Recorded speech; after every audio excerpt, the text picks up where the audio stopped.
On se retrouve donc pour cette revue de presse de l'économie.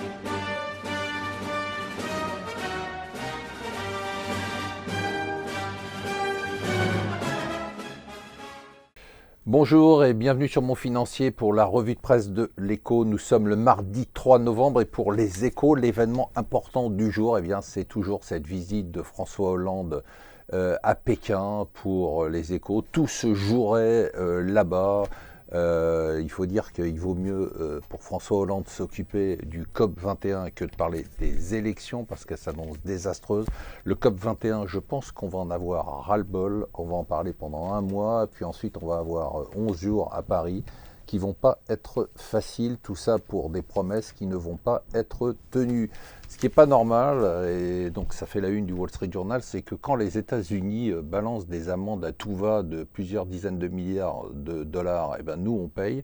Mais dès que l'Europe s'attaque à un Américain, on se fait engueuler. Google et Wall Street Journal a récupéré le mémo, a envoyé un mémo en défense de 130 pages contre la Commission européenne qui l'accuse de position dominante pour dire qu'il n'y a pas de position dominante et qu'en plus, ils ne paieront pas d'amende. Alors c'est vrai que parler de position dominante, quand on voit Google, ça fait presque sourire.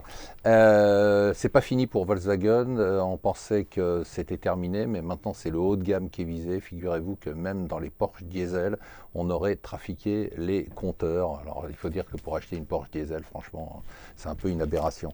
Amundi, c'est la plus grosse, nous dit le Figaro Économiste, c'est la plus grosse introduction en bourse à Paris de l'année. Amundi, c'est cette filiale de la Société Générale et du Crédit Agricole qui gère 1000 milliards d'euros. Ça, c'est une introduction qui devrait se passer plus facilement que celle de Deezer. Ça cartonne.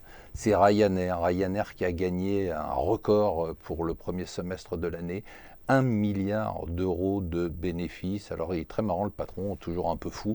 Il dit qu'il faut vraiment être nul avec la baisse du pétrole et la hausse des tarifs pour ne pas gagner d'argent cet été dans les compagnies aériennes. C'est pas très sympa pour Air France. Et enfin, pour une fois qu'il dit une chose intéressante, ça faisait longtemps, Nicolas Sarkozy qui dit dans les Échos, il n'y a plus d'autorité de l'État, il promet des mesures pour la sécurité. S'il fait comme en 2007, c'est-à-dire qu'il n'applique rien de ce qu'il a promis, on sera mal. Voilà, restez avec nous sur Mon Financier.